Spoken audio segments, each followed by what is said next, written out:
안녕하세요. 공시와 투자 키팩터를 통해 투자 아이디어를 찾아주는 테린이 아빠입니다. 내용 보시고 도움되시면 구독, 좋아요, 알람 부탁드리겠습니다. 이게 이제 발행 주식 수가 희석되는 거를 발행 주식이 몇 주가 희석되는 건지를 찾아내는 거를 이제 못 하시는 분들이 있더라고요. 그리고 희석이 왜 이제 짜증 나는지 이런 것들을 좀 말씀드리기 위해서 영상을 준비했습니다. 이게 차근차근 하면 되거든요.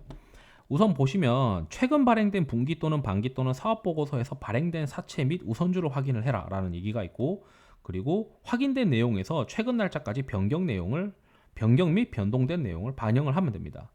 뭐 이게 되게 쉽게 썼지만 이걸 좀 전자공시를 보면서 얘기를 해드려야 되니까, 여기 쭉 내려가 보니까 지금 현재 11월 10일 날짜에 내용을 보시게 되면 대부분 뭐 종목들이 있죠. 여기서 이제 전환가액 조정이 있으니까 이 휴센텍이라고 하는 기업을 한번 열어봤습니다. 그러면 가장 최근에 이제 올라온 거는 반기 보고서죠. 뭐 11월 15일쯤 되면은 아마 분기 보고서도 올라올 거라고 보고 있는데, 일단 확인 가능한 거는 반기 보고서니까 이 반기 보고서를 클릭을 합니다. 반기 보고서에서 우선 첫 번째는 주식의 총수를 확인을 하죠. 지금 현재 발행한 주식 수를 확인을 하고, 종류 주식이 또 있느냐, 우선주나 이런 것들이 또 있느냐. 그래서 이 종류 주식은 또 이제 우선주가 이 발행 주식 수로 좀 바뀔 수 있으니까 이런 것들도 다 희석 가능한 주식으로 간주를 해야 됩니다. 그리고 지금 현재 자기 주식 빼고는 이제 발행 주식 총수가 어떻게 되고 있는지, 이건 이제 보통주의 위주죠.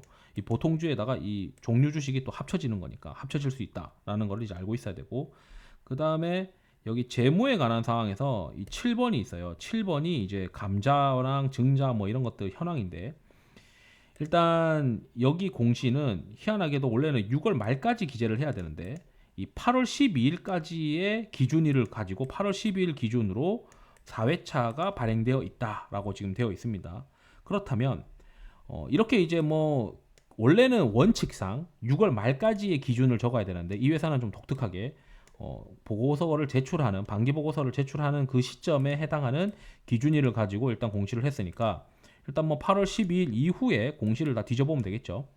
그래서 8월 12일 이후에 있었던 반기 보고서 제출하고 나서 전환 사채가 하나 더 발행되어 있구나. 그렇다면은 기존에 공시되어 있었던 것 대비해서 또 한 번 희석 가능한 게 있으니까, 여기 이제 30억 원에다가 그리고 추가로 이제 발행한 전환 사채에 전환 가능한 주식수 이런 것들이 다 기재되어 있죠.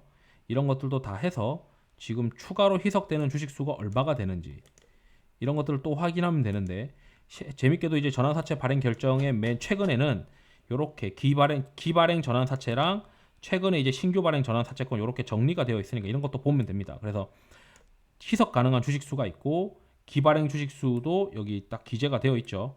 그래서 기발행 주식수 대비해서 비율이 얼마나 되느냐 뭐 이런 것들을 계산하시면 됩니다. 그 다음에 이제 또 뭐가 있냐면, 추가적으로 이제 뭐 전환가액 조정이 있으면은 또 한 번 이걸 반영을 해줘야 됩니다.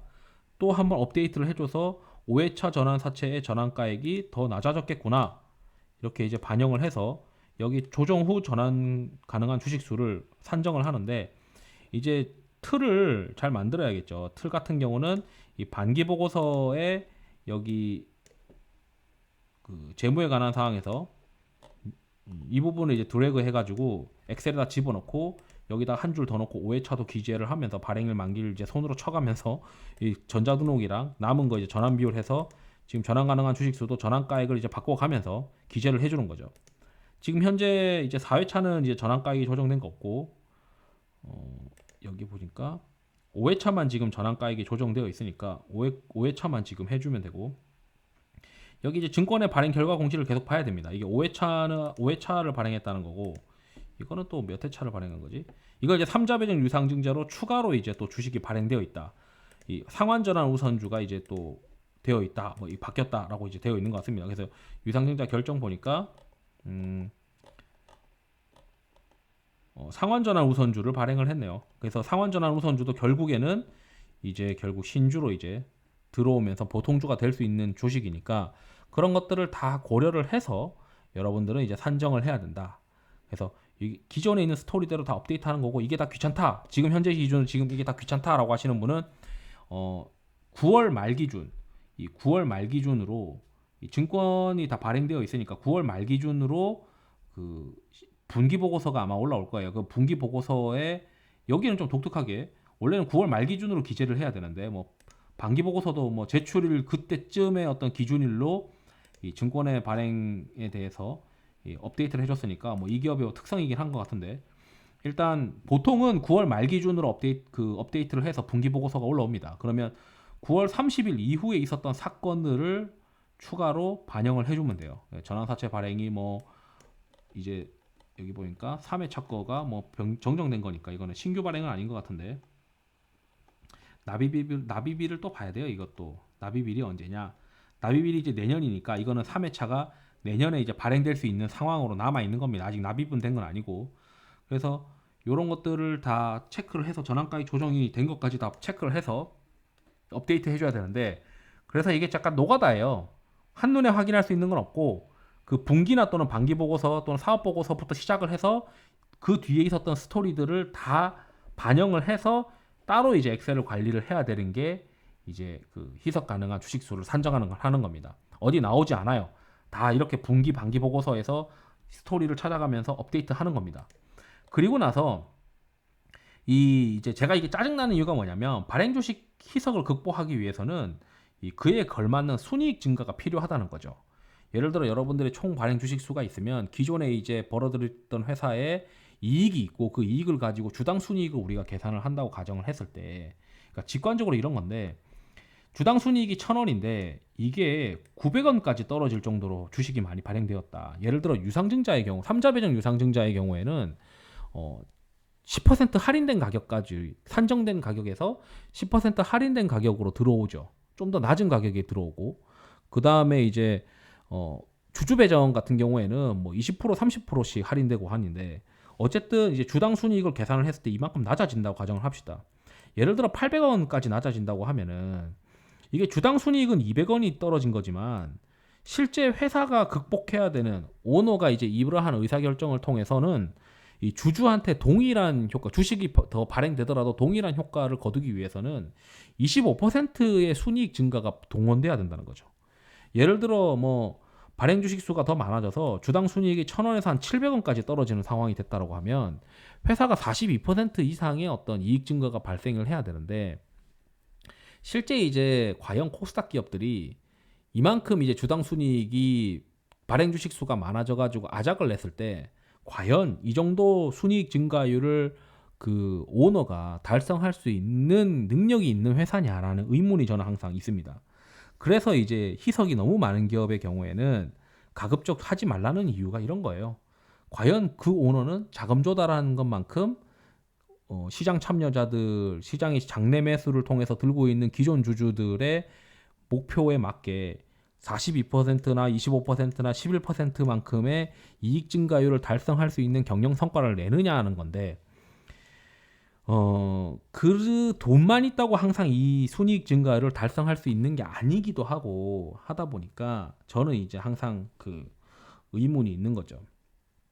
예를 들어 시가총액 800억 정도 하는 기업이 200억 정도 조달을 하면은 실질 시가총액이 이제 뭐 한 1,000억이 되고 막 그러잖아요.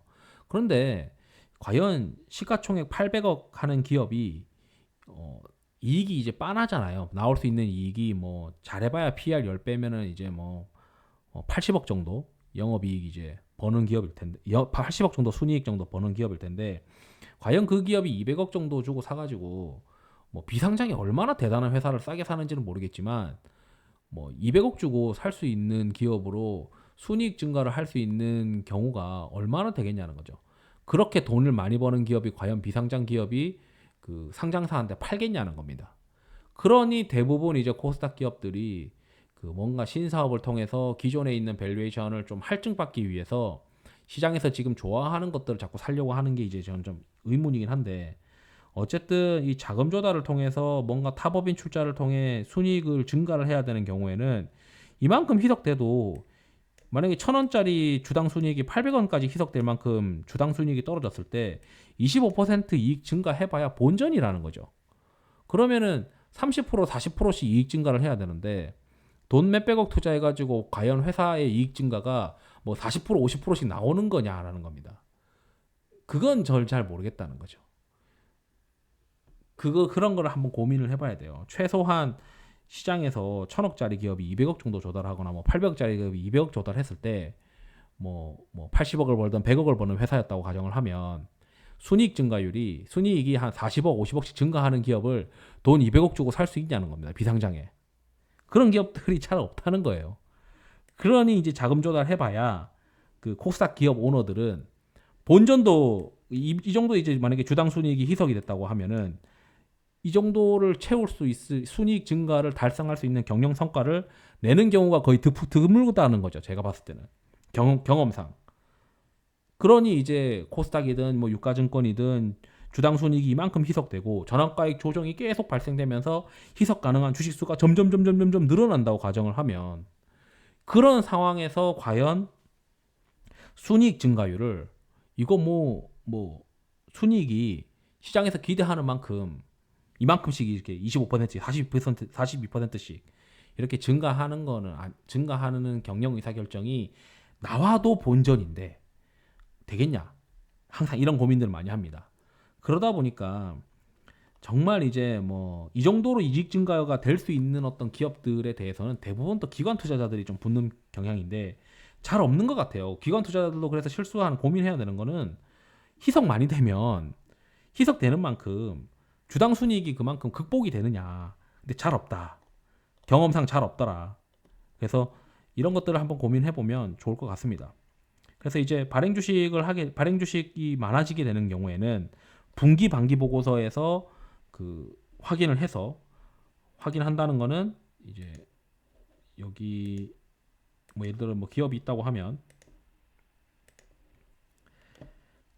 재무에 관한 사항에서 7번에서 밑에 보면 전환사채나 뭐 공모자금이고 전환사채나 신주인수권부 사채의 어떤 현황들이 있는데 그 기준일 여기는 좀 8월이지만 보통은 반기라고 하면은 6월 말 이번에 이제 3분기라고 하면은 9월 말 기준으로 이제 되어 있고 그 이후에 공시의 어떤 발생 현황들을 따라가면서 업데이트를 해줘야 된다. 뭐 전환가액 조정이면 전환가액 조정해주고 전환사채가 발행되었으면은 뭐 증권의 발행 결과를 확인하고 발행되는지 확인하고 이렇게 이제 불러놓기만 하고 납입이 안 된 경우에는 그냥 불러만 놨다 이렇게 보시면 되고 그렇게 해서 희석 가능한 주식 수를 계속 업데이트 해줘야 됩니다.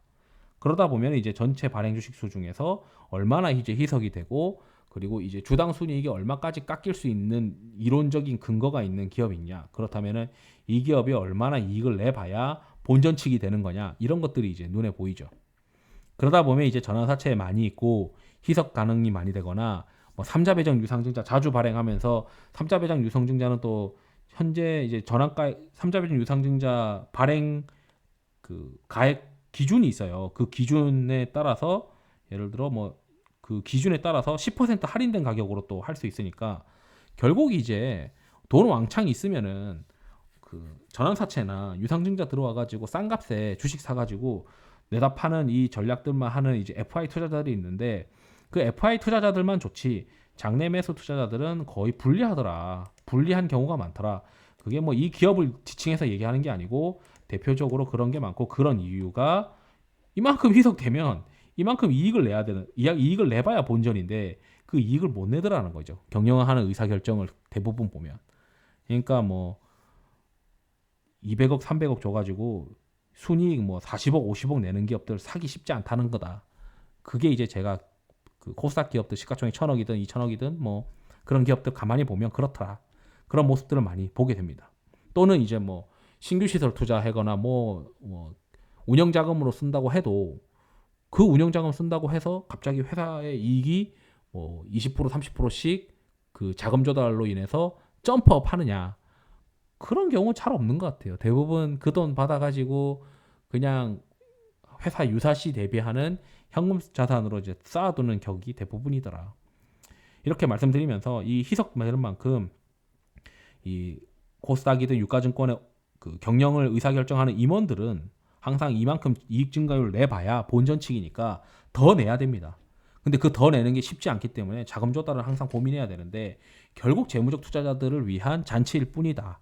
저는 그렇게 생각을 합니다. 제 말이 틀릴 수도 있는데 저는 그렇게 생각을 해서 이 재무적 투자자들 좋은 일 시켜주고 싶지 않아서 저는 이제 전환사채 투자가 너무 많이 있는 경우에는 가급적 접근하지 않고 뭐 한 개 정도 있는데 그게 이제 뭐 시설 자금이나 운영 자금이나 확실하게 이제 기업 경영 성과를 내기 위한 용도로 이제 자금 조달을 한 경우에는 일단 좀 쳐다보는 경우가 있긴 하지만 그 막 이제 이게 전환사채가 한 개가 아니고 두 개, 세 개, 네 개, 다섯 개씩 있고 뭐 이런 경우는 저는 이제 두 개 이상 있는 경우는 잘 보지 않습니다.